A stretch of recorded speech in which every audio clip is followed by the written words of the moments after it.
Hey everyone, welcome back to my channel. My name is Chaos Drive, and I'm working on a cyberpunk themed precision platformer. This devlog is all about dialogue, so sit back, grab some popcorn, and enjoy.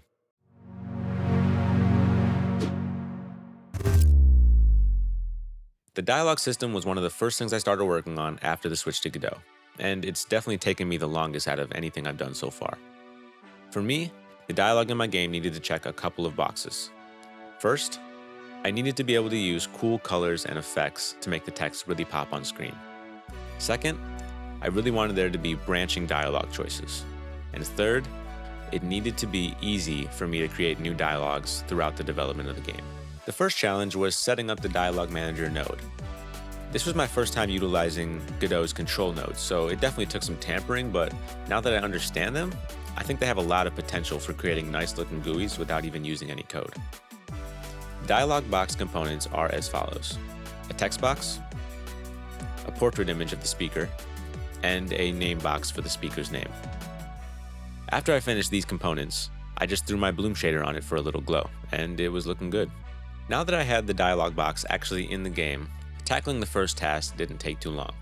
Godot has a specific type of text box called a rich text label. And it's essentially the same as a regular text box, but there are functions that you can input into the text to make effects, such as text shaking or text colors. This saved me a lot of time from having to code all these effects myself, but there were still some things missing. I ended up making my own text typing effect to make the text on the screen appear more slowly. Then I designed my own escape char system so that I could make my own functions and text effects. One of the ones I made was a wait function, in which the typing would wait for a specified amount of seconds before continuing typing. Another one I made was a typing speed function so that I can change the typing speed mid-dialogue. And I made a couple of others, including one that would change the animation of the speaker mid-dialogue. I'm really excited to utilize and combine these text effects in-game to make fun and engaging dialogue. Consider the first box checked. Now, on to the second task. Branching choices. Branching dialogue has become more and more common in video games, and for good reason. It allows the player to connect more with the character by letting them make choices that directly affect the outcome of the game. It's something I've always been a fan of, and that's why I wanted to play an important role in my game's story.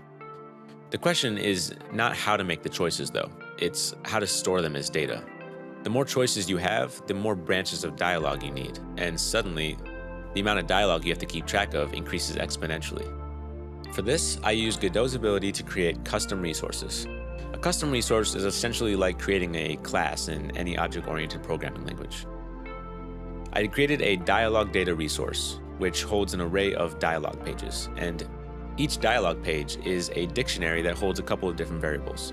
It holds the text to be displayed, a portrait image of the speaker's name, an array of available choices to make, and an array of pages to go to depending on what choice you make. After I created this custom resource, I edited the dialogue manager to add some choice boxes, and it was looking pretty good. Branching dialogue? Check. So at this point, the dialogue system was pretty much finished, but it was still sort of a hassle to create new dialogue because I would have to manually create new instances of my dialogue data resource. So I came up with a way to fix that.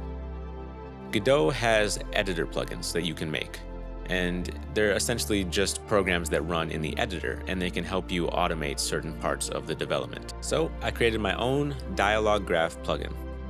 This plugin allows me to add dialogue nodes that hold info like text, speaker info, and choices. Instead of having to manually input where each choice goes, I can just drag and create connectors. This makes it really easy to visualize the flow of the dialogue.